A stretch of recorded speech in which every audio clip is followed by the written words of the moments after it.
I just want to say welcome, good evening, and welcome to our virtual Wayland Library event.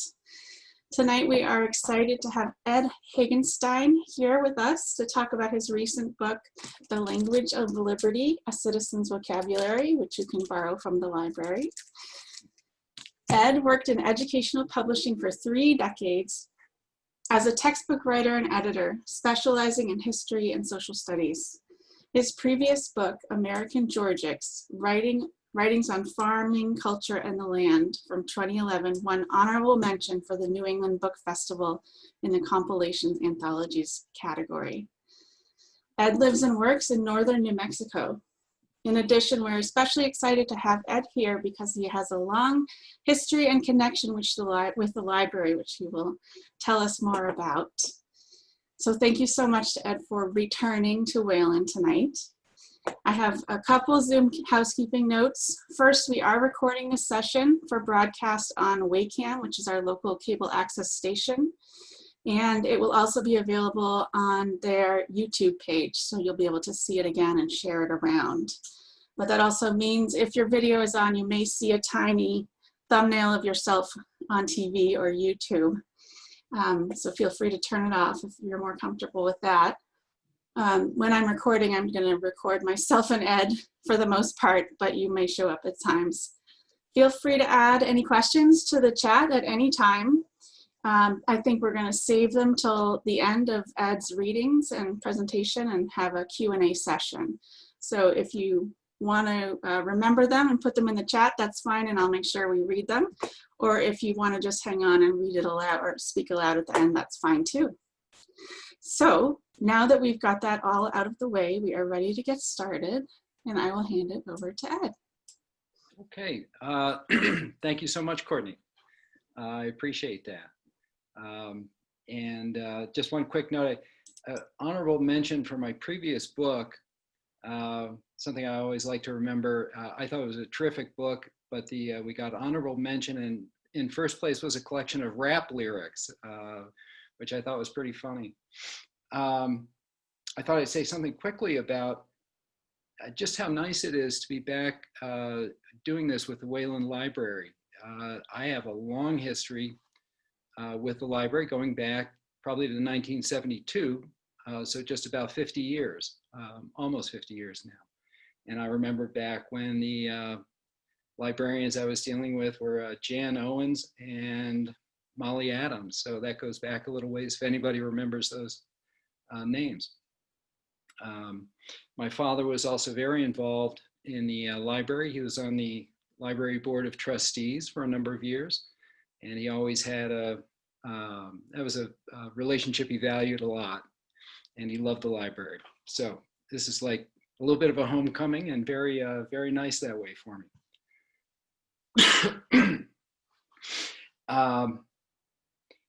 My book, I thought one way to introduce my book is to talk a little bit just about my own personal political background in a way, and to say that when I was a young guy, back in my late teens or early 20s, I thought of myself as being a sort of politically astute and engaged kind of guy. But it had a very particular meaning to me back then.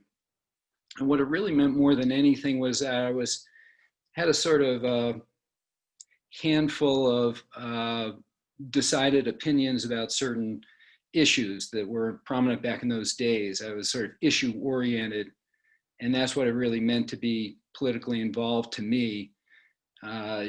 Sort of in favor of, gosh, I can hardly remember back then. I was in favor of education probably, and civil rights, and against environmental degradation and nuclear war, that kind of thing.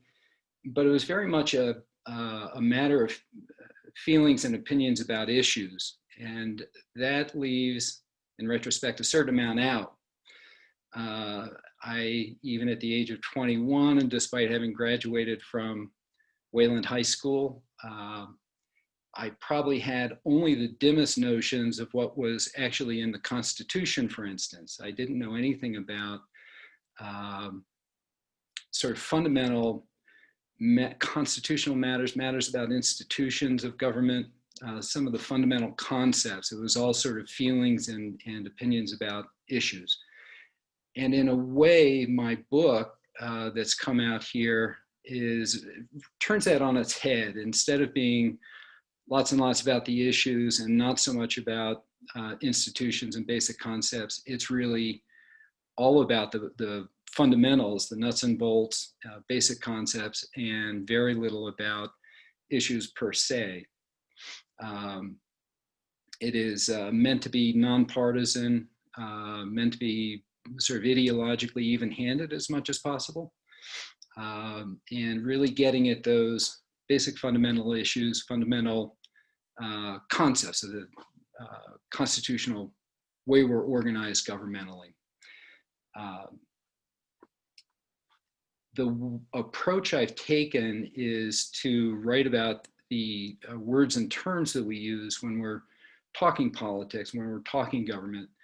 The subtitle is A Citizen's Vocabulary, and I've written smallish essays on 101 terms. The book is organized sort of alphabetically, so that the first term in the book, I think, is administrative state, and the last one or two are terms like vice president and whip. So it's organized that way, term after term. And hopefully, if one were to read through the whole book, read every single term, you'd wind up with a pretty good notion of how the government works in a way, and citizens' role. It's written also from the citizen's perspective, not from an academic perspective. Hopefully you would get across what it means to be engaging with the institutions from a citizen's point of view. So that is an overview what the book is about. And I think what I'll do is I'll start reading in just one moment, but maybe another note or two that will help make my readings fairly clear. I want to say something about the way the entries are written. Each entry opens with a quotation. I was sort of collecting quotations over the years as I was doing the reading for this project. And I thought it was a useful way for readers to get an entry point into the term that's being discussed. Hopefully the quotations will sort of focus thoughts a little bit, maybe crystallize some notion about the term being discussed. So each term gets an opening quotation. And the terms also break into sections. And each term gets at least a couple of sections. Typically the opening section will include a kind of rough, at least, working definition of the term. And then succeeding sections sort of allow me to explore, go a little bit further afield and explore the term, some of the dimensions of the term. In the reading, when I get to the end of a section, I'll let you know, so it's no mystery. And you'll know that I'm about to change focus maybe a little bit as one section ends and the next begins. The first term that I think I'll read tonight is the entry on the term Congress. And the opening quotation comes from Hubert Humphrey. So the term is Congress. And it begins this way, quote, "If, as Emerson said, Congress is a standing insurrection, it is a standing insurrection against the ancient enemies of mankind, war, poverty, ignorance, injustice, sickness, environmental ugliness, economic and personal insecurity. What higher calling exists? This is the essence of politics, to translate the concerns and the creative responses of a vast citizenry into effective and humane laws." End quote. And so that was from Hubert Humphrey. And my writing begins this way.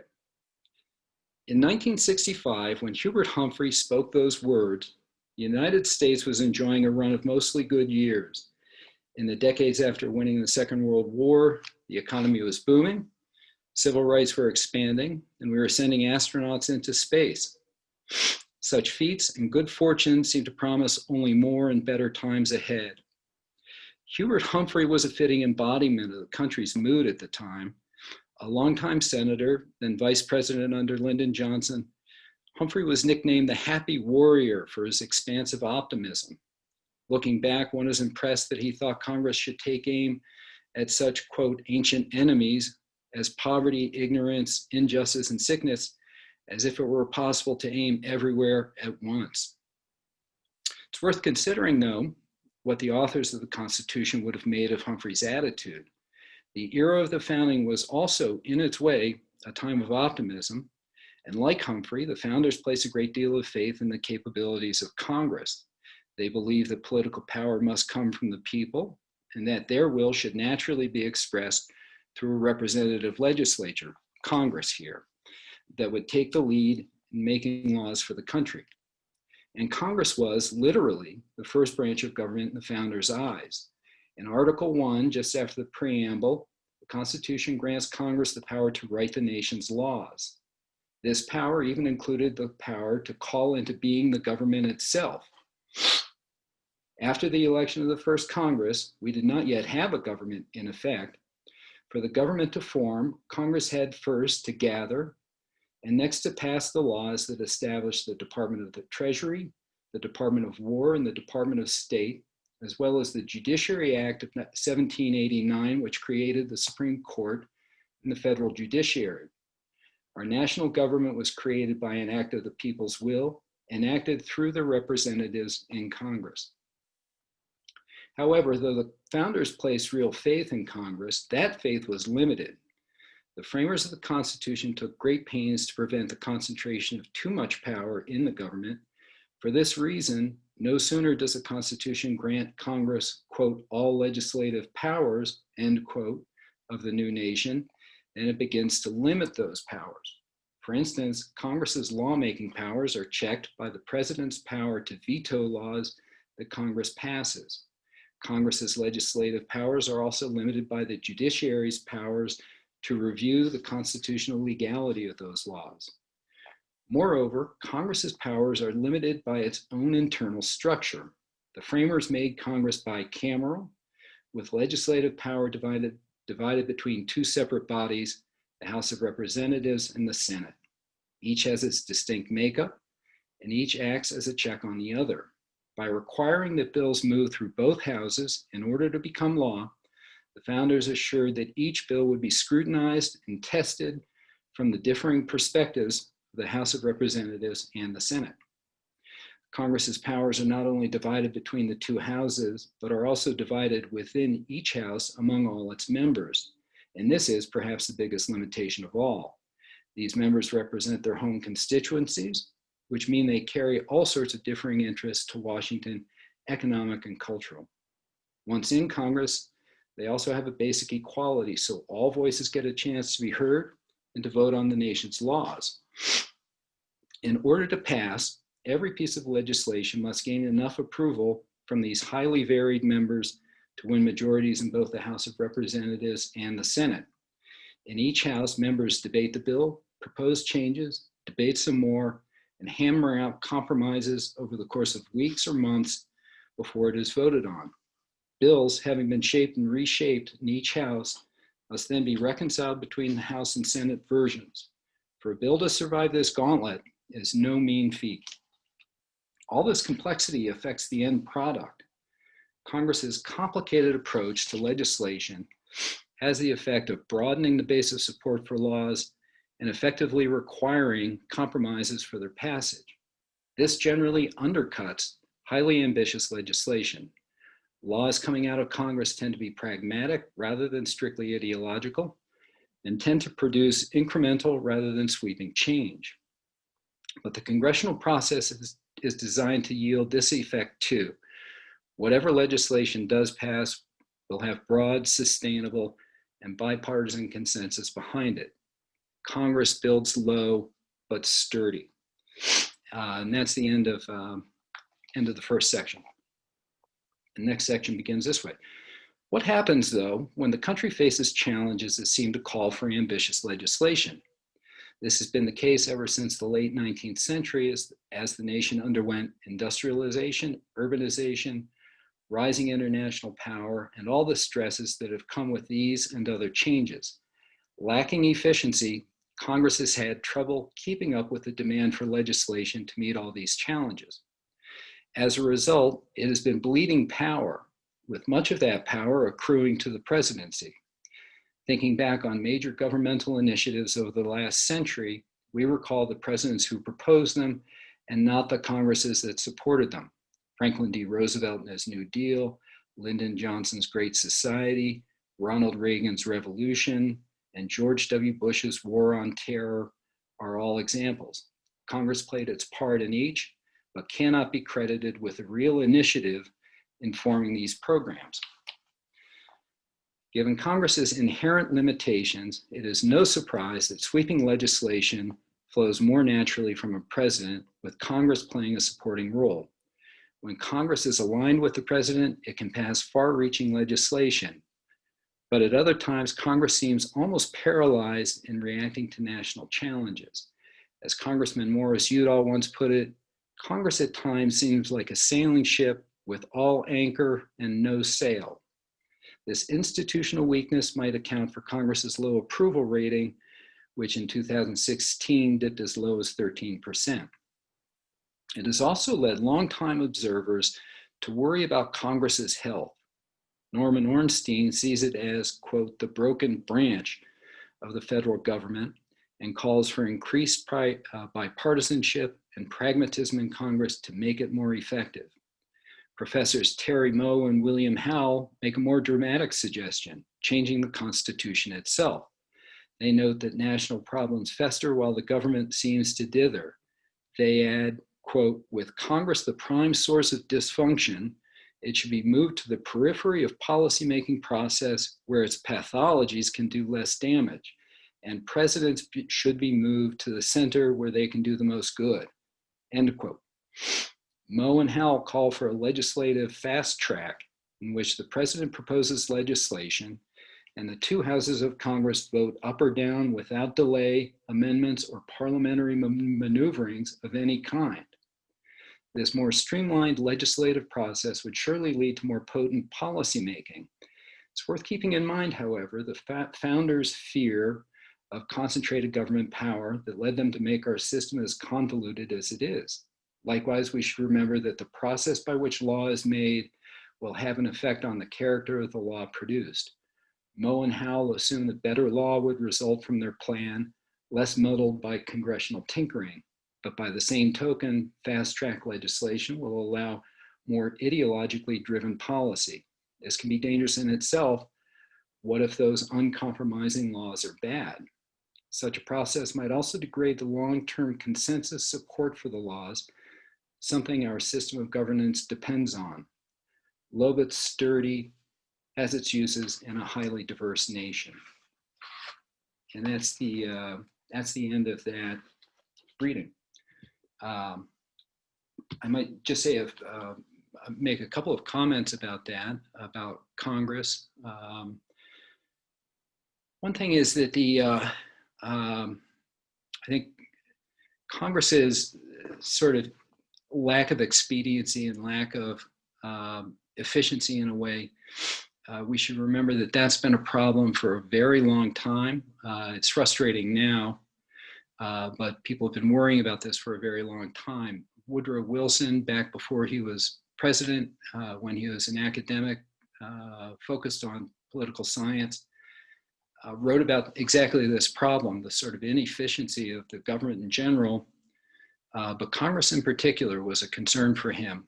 And early in, say, the 1880s and 90s, when he was doing this sort of research, Wilson was really frustrated by exactly the same problems that Terry Moe and William Howell were frustrated by, the lack of efficiency, lack of effect, something that Woodrow Wilson used to call responsibility. He thought that the Congress was sort of lacked a sense of people having particular responsibility that everybody understood and lacked an ability to move things forward, legislation forward. So this has been a problem for a while. I wanted to say something quickly about, I quoted Morris Udall as describing Congress as seeming at times like a ship with all anchor and no sail. He was again another sort of progressive. He wrote that back in the early 1970s. And I just saw on the news a day or so ago, one of my senators, Tom Udall, who is Morris Udall's nephew, is resigning from the Senate after 2 terms and throwing brickbats at the Senate as an institution. And one of the things he said is that the Senate has become a graveyard for progress. And I think you can expand that out and say the same thing in a way. He probably felt the same thing about Congress as a whole, and it's exactly what Woodrow Wilson felt 145 years ago, 135 years ago anyhow. So anyhow, that's enough on Congress maybe. And go on and read another. This one will be a little bit briefer, another entry. This one will be on the term judicial review. And I thought it bore a sort of an interesting relationship to the last entry, the one on Congress. So the opening quotation comes from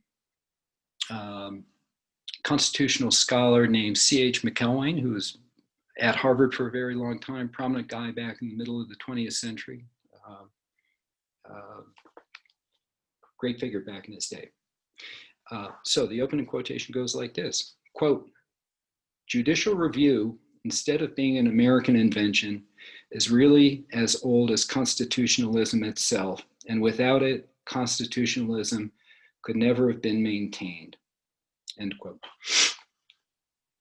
Judicial review is the power of the judiciary to review laws enacted by the legislative and executive branches and to subject them to this challenge: are they constitutionally lawful? By demanding this of the laws, judicial review allows government to govern itself, making sure that its laws do not violate constitutional standards, and where the laws fall short of that standard, to invalidate them. In the United States, this power is held most prominently by the Supreme Court, but it is also held by lower courts of appeal in the federal system and by state Supreme Courts, which hold the power of judicial review over state laws. However important judicial review is in our system, it is not specifically mentioned in the Constitution itself. What the Constitution does say about the matter appears in Article 3, Section 1, which states that, quote, "the judicial power of the United States shall be vested in one Supreme Court and in such inferior courts as the Congress may from time to time ordain." The exact meaning of judicial power here can be debated, but it has come to be accepted that it gives the courts the responsibility to interpret the laws and stand in judgment when their constitutionality is in dispute. In practice, judicial review works the following way. To start, Congress passes legislation, which is then signed by the president, creating a law. When the law goes into effect, someone, somewhere, will likely be damaged by it. If so, and if that party believes the law is unjust, they can fight back through the courts by filing a lawsuit, for example. Once the case hits the courts, judicial review begins. The wounded party makes their case against the law, and lawyers for the government make their case for it. If, after both sides argue their case, a majority of presiding judges finds that the law falls short of constitutional standards, the law becomes invalid and cannot be enforced. This, in short, is judicial review. And that's the end of a section. The next section begins this way. An example can put flesh on this bony sketch.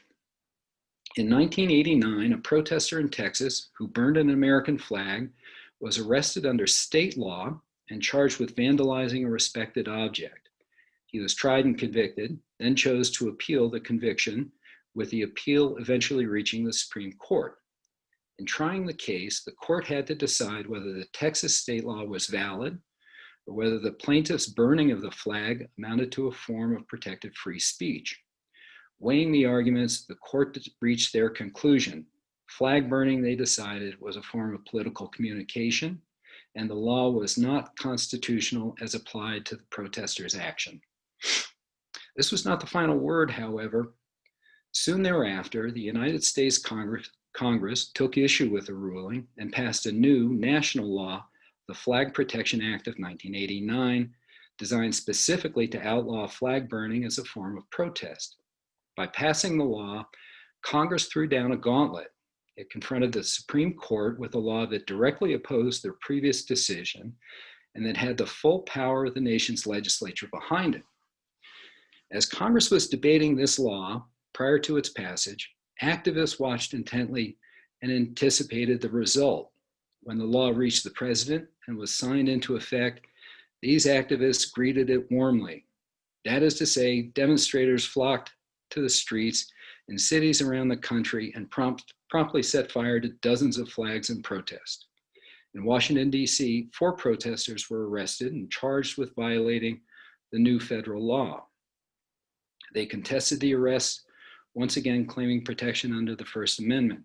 Now the Supreme Court had to face squarely the issue of whether Congress, representing the will of the people, had the power to enact the anti-flag burning law, or whether that power, great though it might be, should be overruled by the court's interpretation of First Amendment rights. In the end, the Supreme Court sided with the protesters again and against the Flag Protection Act. Thus, the law was voided, and through the process of judicial review, the Supreme Court clarified one stretch of the limits to the government's power over the individual's right to free speech. The decision also demonstrated the power of judicial review under our Constitution. And that's the end of the reading, end of the entry. And in working on that one, I was happy to find that example of the flag burning case, because it does sort of pose, it sort of pits the power of Congress and the power of the Supreme Court in judicial review in a kind of nice, immediate head-butting sort of confrontation to see who wins out in this case. And so the Supreme Court sort of had its ruling and made its point, and that law was voided. I think it's worth adding a couple of things about that. One is that I know that there are some constitutional scholars who see no absolute necessity in the Constitution itself for the Supreme Court to have that power exactly, the power that would be superior to Congress's power in this case. I think it's whether that scholarly approach is right or wrong. I think there's a matter of practicality, and we certainly have a very long tradition now of the Supreme Court having its say in those cases. But it's worth remembering that Congress too has its constitutional power as the sort of natural voice of the people within the federal government. One other quick thing to mention, I went back, I was sort of curious about that ruling, and I went back and took a look at it today, and it was a very divided court that ruled on that. It was a 5-4 decision.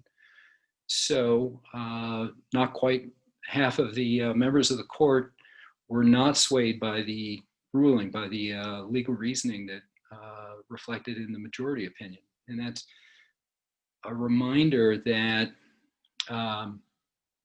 in a sense, when we think of the Supreme Court cases like this as something like a drama, where when the Supreme Court makes its ruling clear and announces its opinion, it's a little like the curtain coming down at the end of a play or something. But that in a way is not really the case, because as I said, in this particular case, nearly half of the court did not favor that opinion. There were a couple of dissents actually written. And if fellow members of the Supreme Court are unswayed by those legal arguments, there are also going to be millions and millions of people out there probably who are also unconvinced and not really satisfied with a ruling like that. And that's worth remembering too. So That was my entry on judicial review. I had a thought that I would read a rather heavy entry on the term pluralism. Pluralism is a matter that I was coming back to in my mind all of the time as I was working on this book. But I think my preference, I think, is to go with something a little bit less weighty and a little not quite as long as the entry on pluralism. And I might read instead the entry on the term demagogue. The opening quotation comes from H.L. Mencken, and it goes as follows, quote, "The demagogue is one who teaches doctrines he knows to be untrue to men he knows to be idiots," end quote. And the entry goes this way. "As long as political words hold their meanings, demagogue will be a slur. When the accusation of demagoguery is made, it is, or ought to be, like a warning flare fired into the night. There's trouble here, and we need to pay attention. Demagogues are leaders who inflame destructive passions in the people, thereby corrupting our politics at its source. The word did not always have this negative cast. Demagogue is one of our oldest political terms, with roots in ancient Greece. Its literal meaning is simply leader of the demos, or of the people. Etymologically, it is close to that other staple of our political vocabulary, democracy. Though demagogue was not necessarily a pejorative for the Greeks, their philosophers did view the demos with a certain distrust. Ordinary people lacked the cultivation to understand the deeper demands of statecraft. In addition, the people were too self-interested and erratic to be politically dependable. Their leaders, demagogues, might share these faults, or worse, purposely play to them in order to amass power. H.L. Mencken shared the ancient opinion of the common man and carried it to a modern American extreme. His contempt for demagogues grew naturally from his disdain for democracy, its leaders, and indeed for the demos itself. Quote, "I confess," he wrote, "I enjoy democracy immensely. It is incomparably idiotic and hence incomparably amusing. Does it exalt dunderheads, cowards, trimmers, frauds, cads? Then the pain of seeing them go up is balanced and obliterated by seeing them come down." But if scorn for demagogues came easily to Mencken, it comes harder for those who embrace democracy. In siding with democracy, we take something of a gamble. We place our faith in the capacity of the public to act responsibly enough to secure our political future, to discern, for example, who are the trimmers, frauds, and cads, and to avoid voting for them. Discerning is easier said than done, however, and demagoguery is, in fact, a natural pitfall in democratic discourse. In a democracy, the health of the state is closely linked to the interests of ordinary people. Any aspiring leader in a democracy will pitch his or her rhetoric to the wants, needs, and hopes of ordinary people. We can hardly expect otherwise. Yet the potential for demagogy is obvious when politicians do so, and the line between fair and foul can be difficult to draw. It is the line between the appeal to voters' legitimate self-interest and the appeal to mere self-indulgence.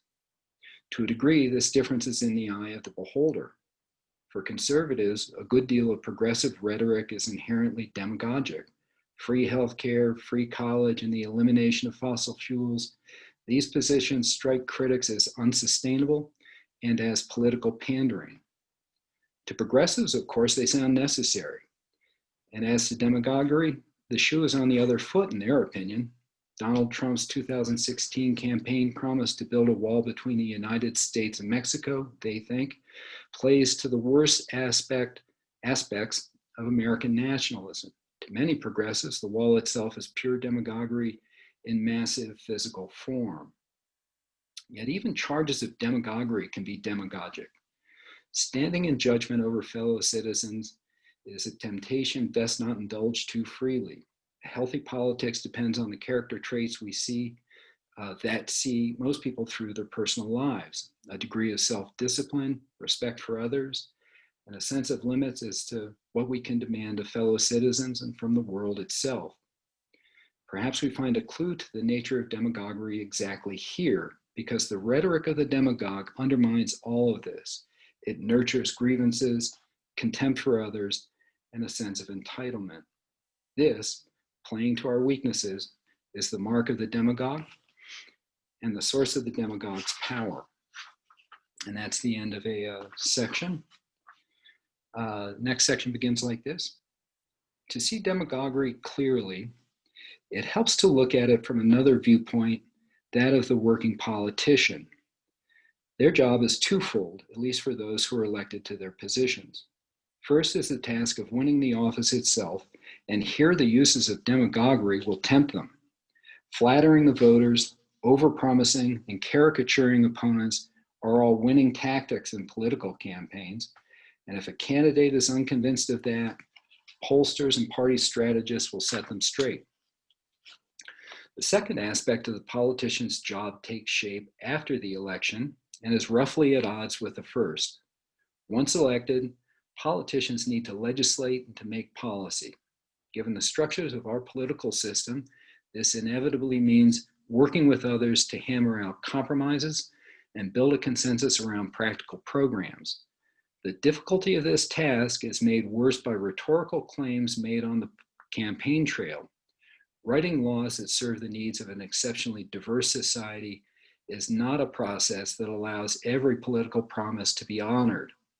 When an intransigent politician lands in a working legislature, it is like the proverbial monkey wrench falling into a machine. No legislator attempting the ticklish job of building a compromise among fractious colleagues wants to be harangued with campaign rhetoric from a colleague who cannot shift out of campaign mode. As one 20th century senator put it, quote, "Everybody hates a man who demagogues when the doors are closed," end quote. And that's also the end of that, the entry on demagogue. So let's see, it's about 5:40, Courtney, and with 3 entries under our belt, I don't know if we want to switch gears and open it up for questions. And I can read another entry later if we feel like it, if we have time and stamina for that. Sure. Thank you so much, Ed. Sure. Wonderful. So we have 3 questions in the chat, but I'm going to start with some easy ones. I was wondering, when you decided to embark on this book, how did you decide which terms to include, exclude, and what kind of audience were you thinking of? I'll take the first part first. When I was first, the idea for this book was really crystallizing a long time ago, back in mid-90s or so. And when I was first thinking of it, what I imagined I would do is write on many more terms, actually, 300 or 400, I thought, but have much, much briefer entries. And I actually sat down with a dictionary and leafed through it page by page, scanning for words that might work, might be of interest. And I came up with a very long list and held on to that list for a long time. Many years later, when I actually got around to writing, I realized that I didn't want to do brief entries. I wanted to say more about the terms. I thought that that would be more useful. And the idea of doing 300 or 400 was not going to be a functional option. Yeah. So I cut it back successively, I think down to 200 and then down to 101. And as I did that, I was keeping an eye on my list and cropping it back. And the list was still somewhat flexible as I was working on this project. As I was doing the research, writing and researching as I went, I decided there were some terms that I really wanted to do that I thought were really valuable. And so I would add them to the list as I went and knock off words that I included from the beginning. And some of the words that I knocked off would probably be pretty valuable and pretty interesting to write about. A term like citizen, got knocked off the list. The term patriotism at some point got knocked off the list. And there were some others a little like that. That was to make room for a term like amicus curiae, which I think is it's a legal term, but it's very useful for understanding our politics. And in foreign affairs, the term collective security, which I decided would be really important to include. So it was a process of refining as I went a little bit, and that's how I came up with them. In terms of the audience,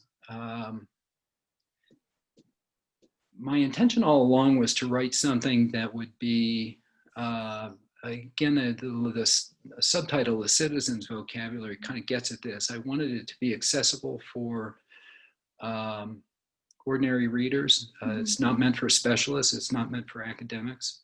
It doesn't add anything to their knowledge. It's really geared for people like myself, in a way, who thought they understood the political system, but really had big gaps in their knowledge and a particular weakness on this whole sort of institutional side, without really knowing, hearing these terms and using them, but not really knowing the full meaning of them. So that was, it's really meant for ordinary readers. I think the book is pretty demanding in some ways. I don't think it's one, if you're not willing to put a little bit of time and effort into it, you might not get much out of it. But it's really meant for ordinary readers. And I tried pretty hard to make the writing accessible that way, and with whatever degree of success. But that would be the audience, everybody. Everybody. Around the world. Great, thank you. So I'll read one question from Ben, and I think he wrote this in response to your Congress essay. Did the framers of the Constitution expect the Speaker of the House and the Leader of the Senate to have virtually all the power to set the agenda for each body? No, I don't think they. I don't think they predicted it. I think they would have been. One thing about the Speaker of the House is a constitutional office, and so it was there from the beginning.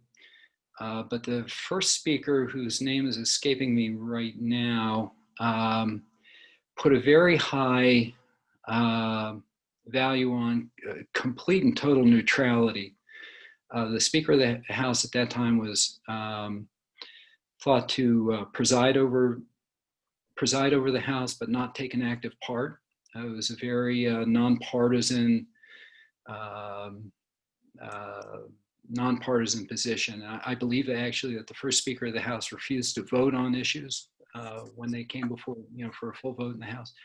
The real leader of the House of Representatives early on was not the Speaker, but was James Madison for the most part. He was a member of the House in the first Congress or two. The position of majority and minority leader they are not constitutional offices. They don't come into play until late in the 19th century, early in the 20th century. I actually write about the majority and minority leader, and is one of the entries in the book. And it's an interesting, I think it's an interesting story. I've read that that period, late in the 19th and early in the 20th century, was a period of important institution building within Congress.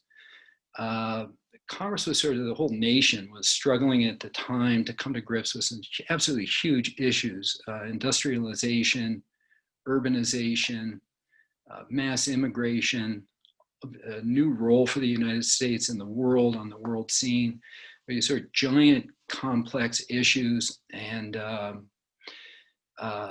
there was concern, like Woodrow Wilson had, that the institutions were just not up to it. And in a way, the development of positions like majority and minority leader, or House, the whips, House and Senate whips, those are party positions, and they came into effect as a result of that pressure. How do you make Congress more effective in dealing with these big issues and that it hadn't faced 50 years before?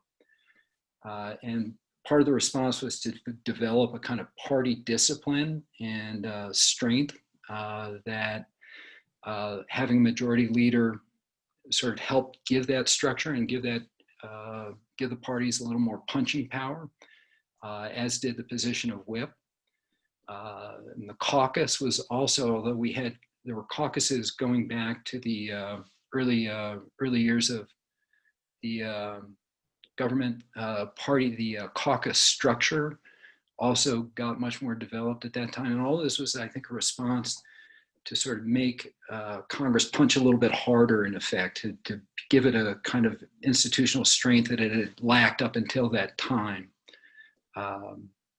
So that's sort of a longish answer, but no, the founders did not anticipate the sorts of powers and the sort of position that the Speaker of the House has now, a very partisan position generally, and did not expect and could not have anticipated anything like the majority and minority leaders, really.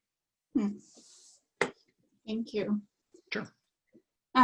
Here we have a question about libertarians, which I believe you have a whole entry on. He writes, libertarians would be very content with a constitutional provision that requires a general presumption against any government action, unless the presumption is overcome by a finding of sufficient reason to actually do something within the limits otherwise imposed by the Constitution. What say you? It's a little tough to get my mind around all that right now. I will say that in a way, there's another term. The term libertarian is one, and I do have an entry on that. There's a sort of parallel term, classical liberal, which means much the same thing. I don't know if the person who submitted the question is familiar with the work of Richard Epstein, but he's kind of, to me, the classic liberal going today. He's retired, but I think a person like Epstein would look back on the way the Constitution was functioning long ago, before the New Deal and really before the progressive era, and would have been content with that. Not sure if pure libertarians really would, but somebody like a Richard Epstein would have appreciated or does not appreciate some of the constitutional evolution of the 20th century. And I don't know what he would make of that the wording of what the questioner presented there. But it's interesting. And in some ways, the kind of inefficacy, the weakness of Congress to a libertarian, I think, is not a bug, but a feature. It's something that they sort of appreciate, Congress being a natural logjam and preventing legislation from passing.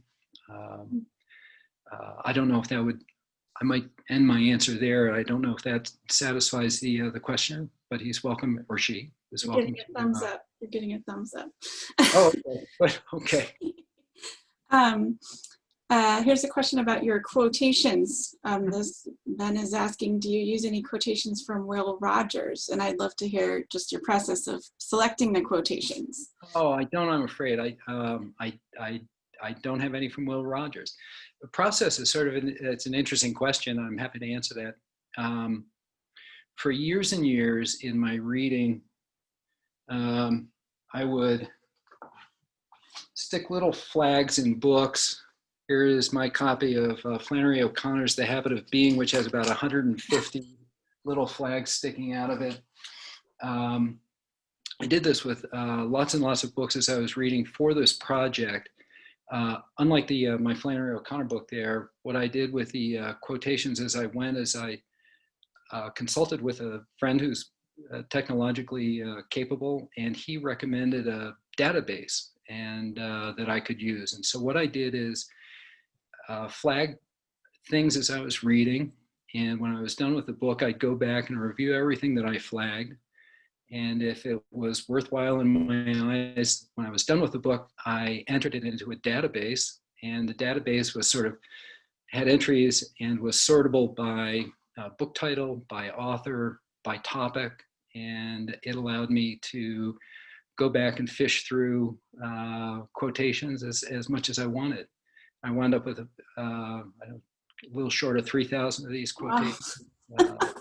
And it turned out it was really a smart thing for me to do in the end, that it not only provided me with hopefully some witty and kind of punchy, interesting quotations here and there, but if I was stumped on a topic that I knew I wanted to write about, I could go back and see what the quotations were, and they often crystallized thoughts for me and kind of led me through thickets at times when I was unsure of the direction I wanted to go for some of the entries. Okay. One question about George Orwell. Would George Orwell change his famous essay on politics and language given the morphed form our political life is in now? Well, that's a great question. I did read that essay, and I don't know if I'm up to commenting on that. It would be wonderful to know, to have Orwell among us these days, to look at our language and look at our politics and update that essay maybe. He was, I will say, just such an honorable person, obviously grappling hard with, in a way, some of the issues at a different level and in a different way, but grappling with some of the same stuff I'm trying to deal with. Looking at terms and trying to pare away some of the confusion and some of the accretions of negative connotations sometimes, or unnecessary connotations. Try and pare back and do a little more forensically look at the terms. Anyhow, Orwell would have been wonderful to have among us these days. Yeah. So I think now I'm going to unpin your video, and anyone who would like to ask a question, please, hold on, let me see if I can do this. Feel free to raise your hand or unmute, and we'll try not to interrupt each other. Would anyone like to ask a question? I can only see some of you. Oh, I see Sandra. Question. Hello, it's Sandy. Hi, Ed. Hey, it's Andy. Nice to see you. Nice to see you. Really wonderful work. I'm curious how you anticipate people to read this. Like, should we read it front to back, or do you dip in and out? Was it written with the order in mind? Yeah, I didn't really. I'm happy with anybody who buys the book, Sandy. Thank you so much. Reading it or not.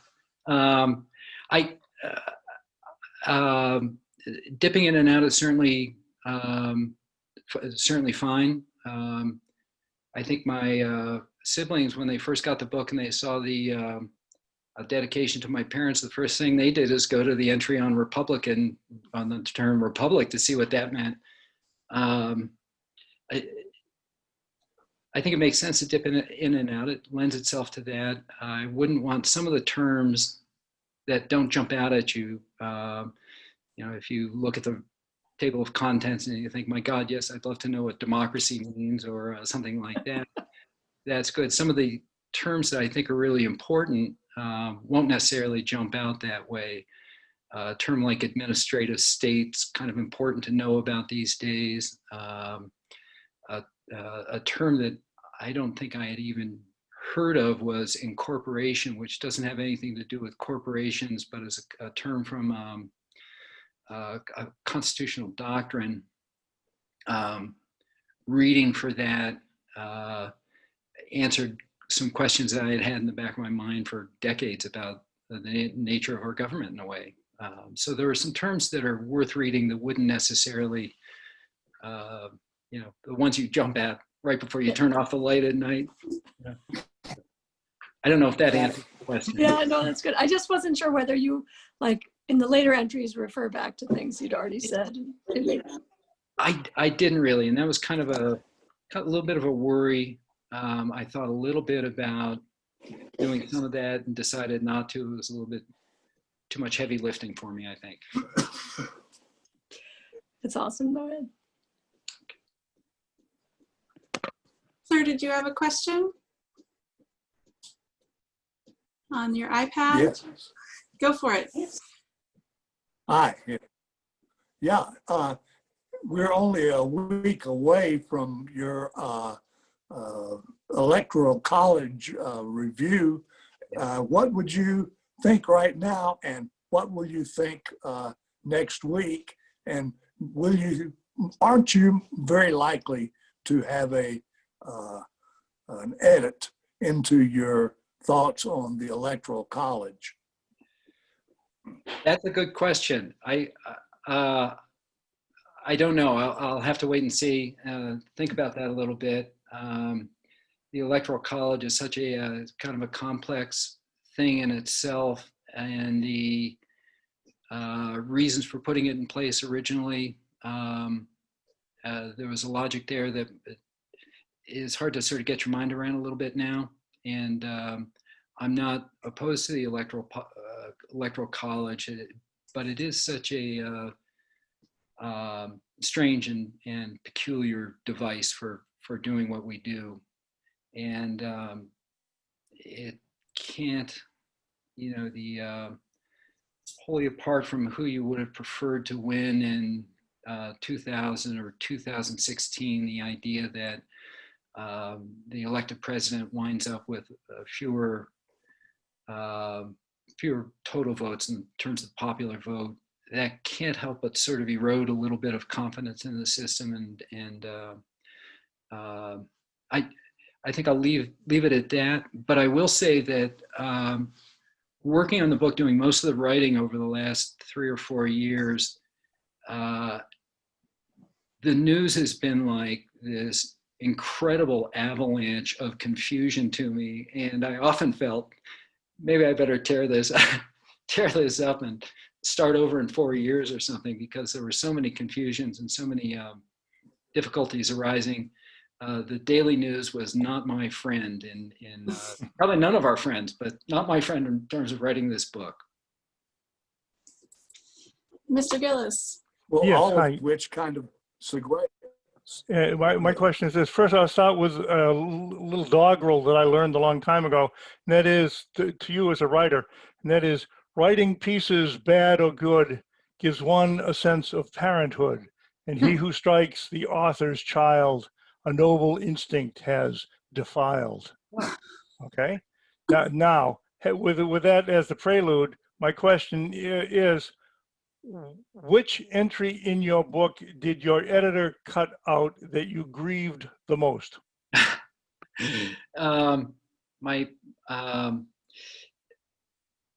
That's surprisingly, almost all the editing was done by me and my partner here, Helen, and she didn't chop too hard or too viciously. The edits she suggested, there were a couple that sort of grieved me for a little while, but I got used to them very quickly. I'll try and think of a way to characterize. The entries were, when I first started writing them, I think the very longest in the book might be 2,000 or so words. When I first started writing them, they were going up to 3,500 words and toward 4,000 words. And it was a hard process to chop them back, because I thought everything I was saying was so remarkably intelligent and incisive and important to say. I had a completely different sense of that by the end, and a lot of the entries I had to chop by, or at least some of them by 65%, and a lot of them by 35%.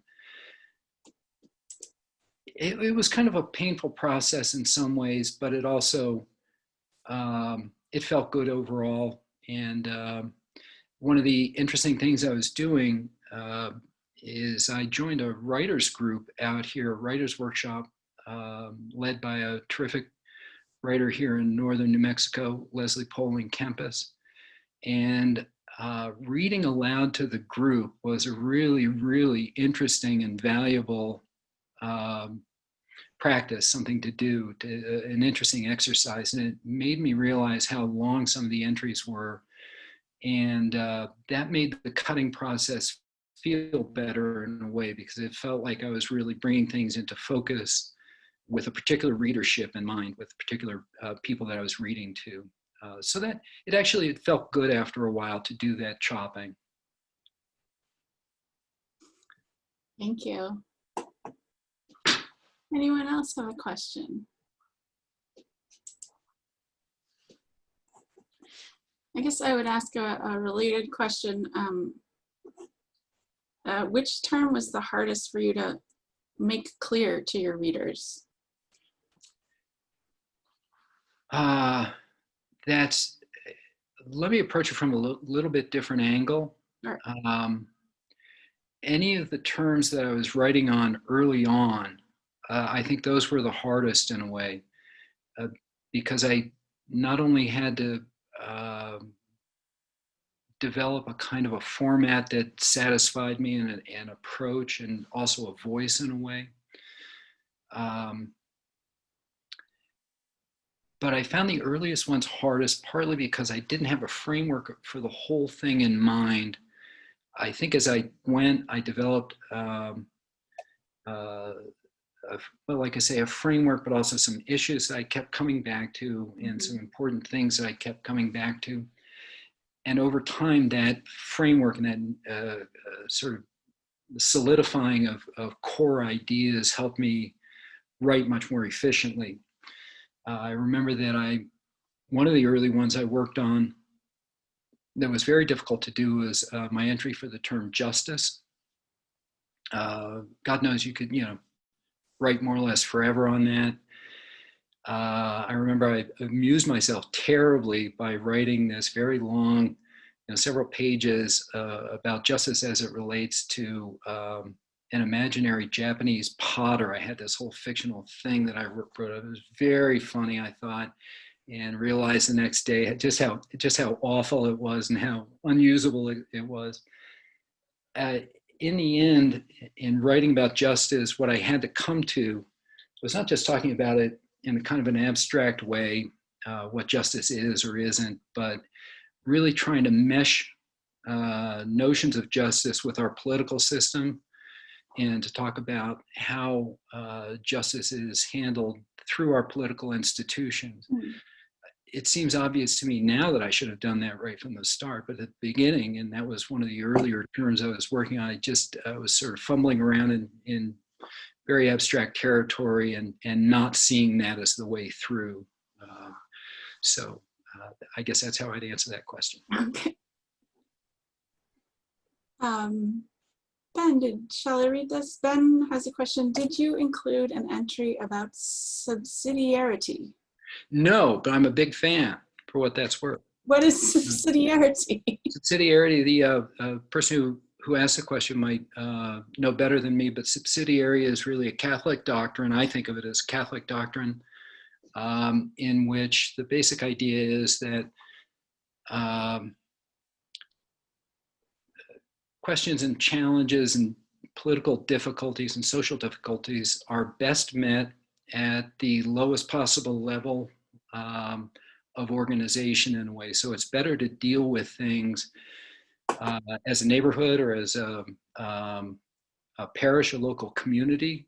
Better to do it that way if it can be handled that way.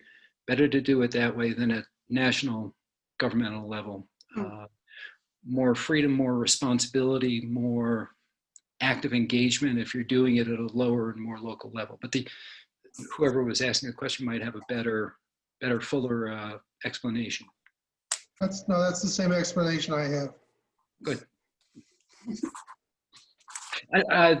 The original question might have been whether I did it, and I did not do subsidiarity. Maybe in volume 2 or something. Ms. Ferguson, go ahead. Hi, I've wondered, as I'm sitting here tonight listening, I'm one of his New Mexico buddies, have you had thoughts about how to promote people's conversations around these topics? Because I'm thinking just of our conversation tonight, we're just beginning into a conversation. But from our group, we had sometimes some very deep ones. And I don't know whether it's something that libraries could do, whether it is, because I'm not sure whether it's something that political parties would want to do, because they would take on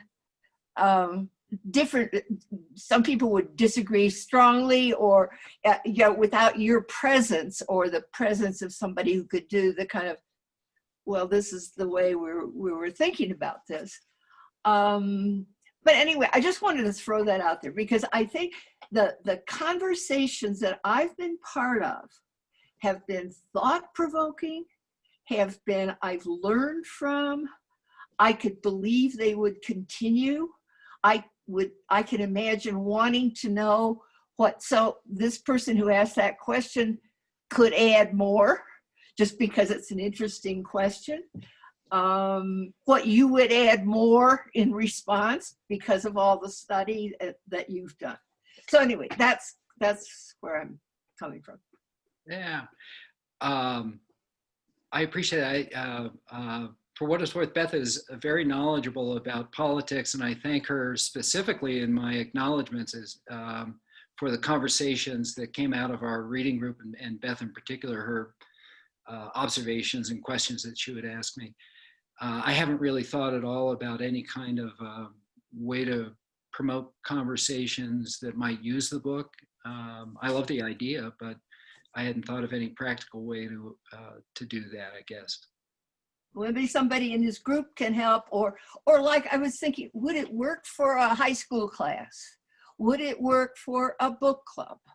Would it work for, there's lots of different natural groupings that we have in this country, all of whom would benefit from some aspect of this. So anyway, I just throw it out there as a, well, thank you. Appreciate it.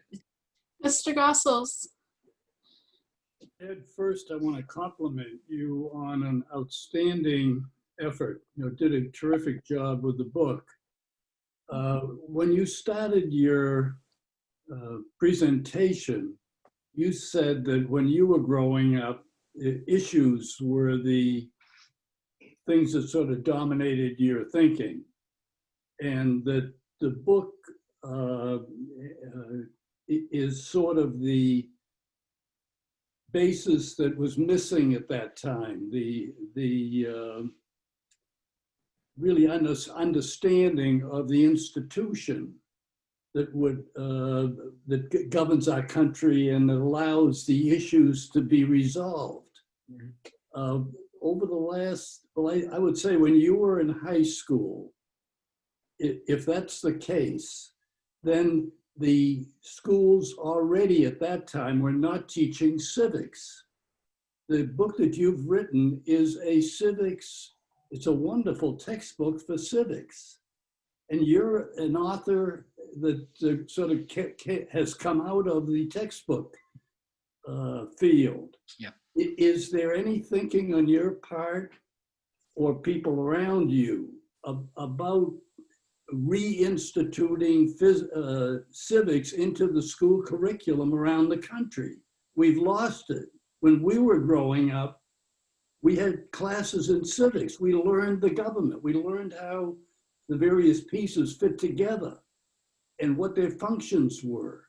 You're explaining these things in a beautiful way in your book, and it's missing in our school system. Well, I'm saying everywhere, as far as I can tell, and has been for decades. Yeah. But that's my thinking. Anyway, it's just a wonderful opportunity to get civics back into the schools, the public schools in the country. Yeah, I would hope so. I know that there is a certain amount of, a good deal of concern about that, and people,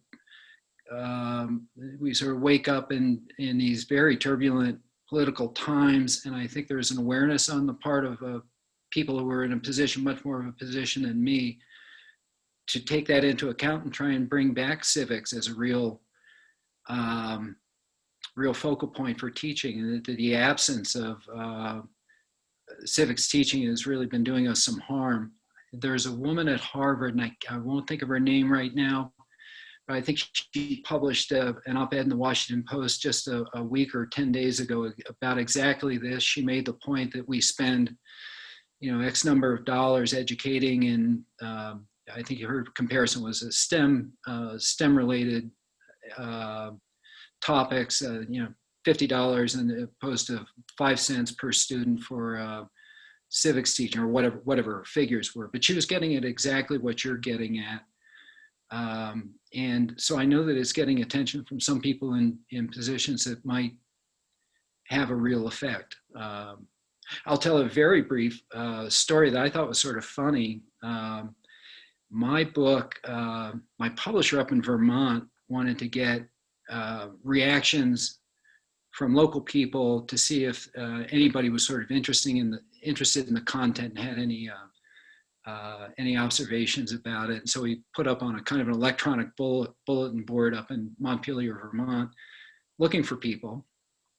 And there was a woman who did read a couple of early chapters and made a couple of very nice comments, and she wanted to get in touch with me. And it was sort of on her mind some of the same stuff. She said, "You're teaching civics a little bit like I used to teach civics back in the day." And I asked her a little bit about her career. It turns out that she had taught 8th grade civics to Senator Patrick Leahy, who is now 85 years old or something. She was his teacher. She was about 97, and an ex-nun who taught civics in a Catholic school way back when. And she said really in a way the same thing, that you're teaching civics in a kind of very old-fashioned way in a sense, but it's something that she knew had been lost between when she was doing it and the present day. Anyhow, I know it's on some people's minds, and hopefully my book might be useful to somebody kind of pursuing that and trying to figure out how to get civics back in the classroom. By the way, you look terrific. Elaine and Bonnie too. Just came out. What?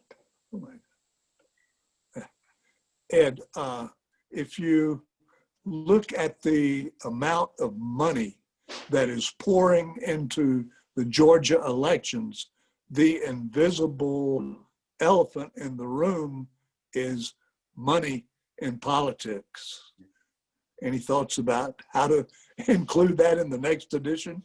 I'll have to think about that, because that is something that I don't really address, to be honest, and I think it's a big issue. It's a real issue, but I didn't address it here, so that might have to wait for a future addendum. But it's a good question. Thank you. I'm just looking around for more raised hands.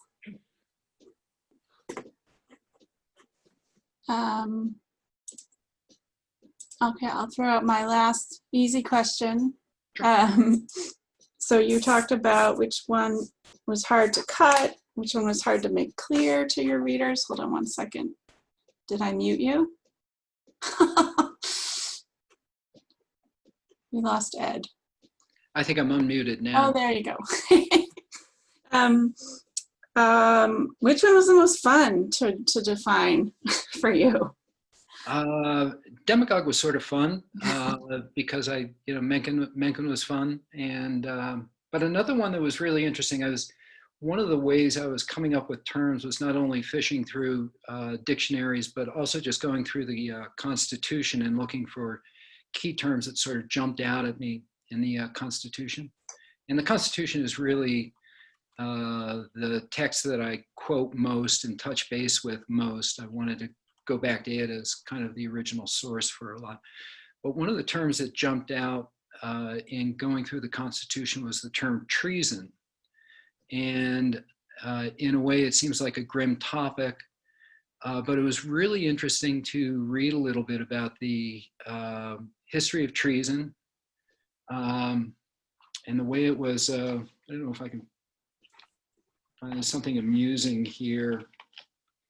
Of course, so much of our law really came from Great Britain, and both lessons we wanted to learn and or things that we wanted to adopt and carry over, but also in some cases things that we wanted to cut ties with. And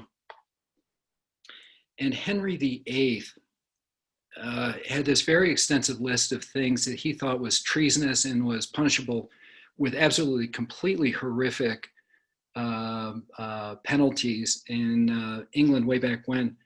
I'll just read a few of the things that you could be, that met Henry VIII's definition of treason.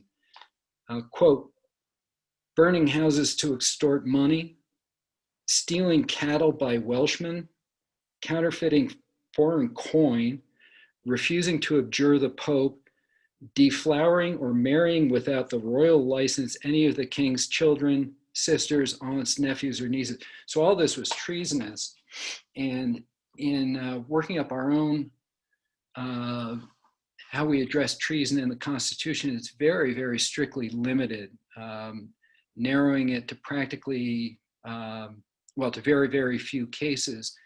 And in reading a little bit about the history of how, not only how it entered the Constitution and what the founders were up to, but the actual imposition of charges of treason and actually imposing the death penalty for it, I was shocked at how few people were ever charged with treason in this country, and how few were penalized for it. Many of the people who were charged, and there were only, it was relatively limited, the number of people who were actually charged, many of them were